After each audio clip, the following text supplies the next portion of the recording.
it really got me back into this like deep level of excitement and just conviction that breathwork is so, so important.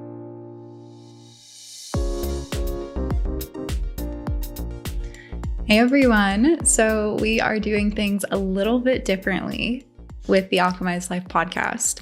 Usually, I do not have a camera in front of my face, but over these past couple of months, I have been really taking a step back from so much creation, so much doing, so much going.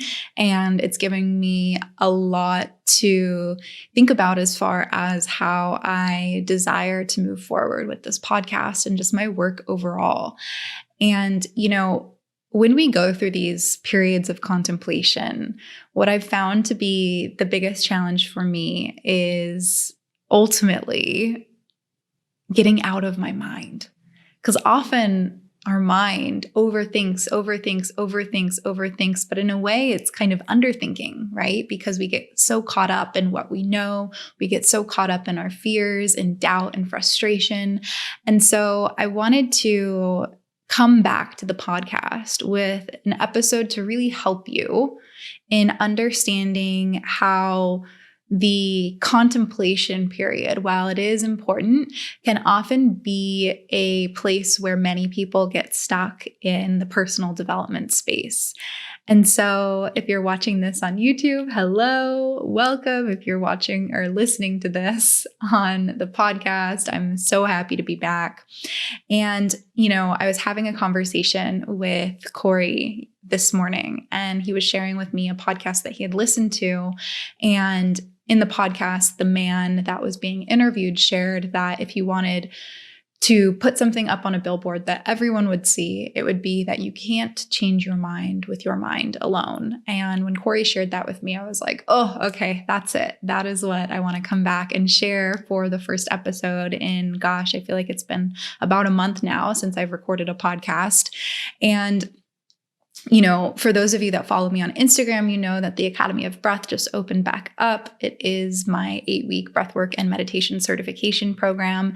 And so I've really been sitting with why breathwork, why meditation, why use these tools? Why are they tools that we all need?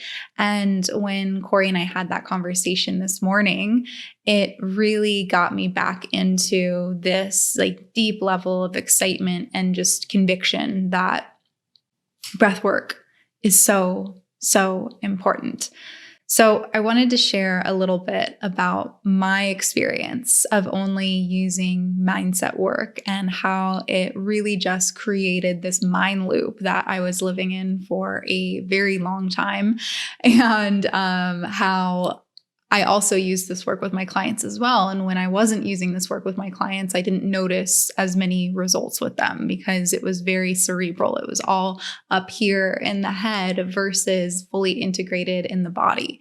And so when I say that, and when I really just echo what this gentleman on the podcast had shared, that we cannot change the mind with the mind alone, there is so much evidence backing that statement. And I hope that this serves as a breath of fresh air and hopefully another clue as to where you can step next in your own personal development journey, or again, if you work with clients, a way that you can support them further.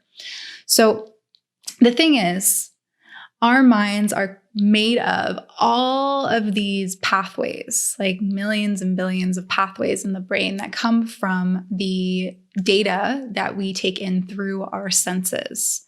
So our mind is constantly reacting to our external world. And the way that our mind is shaped up is through our past experiences, through our past reactions, our memories, and it creates pathways in our brain. And these pathways we cannot shift just by thought alone. And I want to say that what's really cool is that there is research and evidence to suggest that thought can be very, very powerful. We know this to be true, but it can only get us so far, especially when, if you're like me, you have dealt with trauma in the past or have these imprints from your childhood that have been really hard to shake off.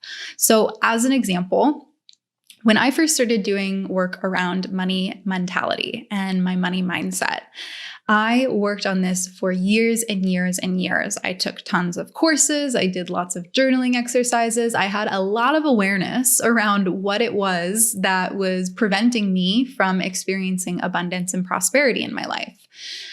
And things still weren't shifting. I still was experiencing the same level of, wealth in my life. And I wouldn't even call it wealth because I was in debt. I was still earning the same amount. I wasn't able to break past the ceiling that I had from my corporate job of around $60,000 a year. And what I realized was that when I was only doing the mindset work, it was keeping me up in my mind. It wasn't fully integrated into my body. And so when I would go to create a new relationship with money, because I had these pathways that were hardwired into my brain, these neural pathways that were hardwired into my brain based off of my past experiences, my reaction would always be the same. And that's because the emotions and the memories that are stored inside of our bodies, inside of our brains and our nervous systems, release a specific chemical in response to the emotional state. And so when we are just thinking about something, thought alone is not powerful enough to shift the emotional state, to shift the chemical reaction. Now, it gives us some support, but what we really want to do is be able to shift our emotional state so that new chemicals actually fire throughout the body, creating a new response. So as an example, if I am checking my bank account and my emotional response to checking my bank account has always been one of heightened levels of stress, cortisol being released, adrenaline being released because, oh my gosh, I'm negative in my bank account again, or whatever it might be, then every single time that I go to log into my bank account, those same chemicals are going to be released. And you might have experienced this before in dating, perhaps, or in a altercation, or maybe an uncomfortable conversation. Before it even starts, you start to experience that heightened level of anxiety or of stress. That's why when someone is suffering from an anxiety disorder, we can't just say, oh, you'll be fine, or, don't worry so much, because they have a chemical response in their body that will literally override the thoughts that they think. So the chemical responses in your body override the thoughts that you think. And that can be really intense. But again, this is an opportunity for you to dig a little bit deeper into your own personal development and maybe notice the places where you have been caught in loops and you've struggled to break through whatever those mental roadblocks might be. And so what's really cool about this, though, is that we have practices that bring us into our body that can actually influence our emotional state. So as an example, one of the meditation practices that I teach inside of the Academy of Breath that you will learn as a technique for yourself, as well as to be able to teach others, actually allows the brain to start creating happy chemicals like serotonin and dopamine within the first 30 to 45 seconds of your eyes being closed. And now those chemicals are expansive chemicals. They are our happy hormones. What they're doing in our body, they're actually alkaline by nature. So they're reducing stress inside of the body. They're helping your immune system, your digestion, all of your organs with their vital responsibilities inside of your body. But what they're doing is creating a sense of well-being, a sense of safety, a sense of happiness, and a sense of expansion in your body. And so when those chemicals are released, what we start to do is think more expansively. We feel more expansive. And when we're in that expansive state, as I've said many times before on the podcast and through the different programs that I've created, we're more likely to act differently. And so can you see how this ripple effect of how we feel influences how we think? And then how we think influences how we act. And so that's just one example. Another example is using a breathwork practice. I teach 9 different techniques inside of the Academy of Breath in order to shift from a state of stress into a state of relaxation. And when we're doing this, again, we're shifting the chemical reaction in our body and in our brains. So we're actually shifting the chemistry of our makeup, our biological makeup, when we use tools like breathwork. And so again, when we are working on things like, let's say, having a different relationship with our bank account, when we notice ourselves start to react in a stress response, releasing cortisol, releasing adrenaline in a way that you can understand how that's happening is heightened levels of sensation in the body, whether it's your heart beating faster or a knot starting to tighten in the belly or palm sweating or breath shortening. These are all signs of anxiety and stress.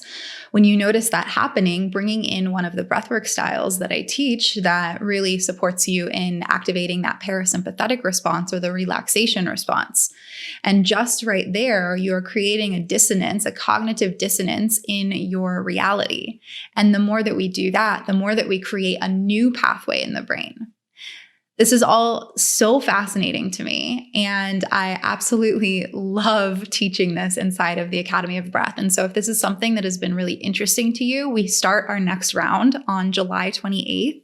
So far, we have over 30 individuals inside, and that number is growing. We've certified over 200 teachers, which is such a gift to say. And again, this is really a tool for you to take that mindset work that is usually what I've found to be the first step for a lot of people when they enter the self-help and personal development space, and really be able to create sustainable changes in your life and in your mind. Because again, we are shifting the chemistry of who you are through embodiment practices like breathwork. And over time, the more that you do this, the greater you feel, and the greater you feel, the greater you become. And so I want to invite all of you to head to the information below this video or the link in the show notes to check out the Academy of Breath. Again, we start on July 28th. It's an 8-week program. And within this program, you're going to learn both the science, a lot of what I've shared today, but diving so much deeper into each individual breathwork practice and meditation. You're also going to learn the spiritual origin of these practices, so you can really understand that these are ancient tools that have been around for centuries and have been used throughout many, many, many different cultures in order to not only connect to a greater sense of physical well-being, but spiritual, emotional, and mental well-being as well.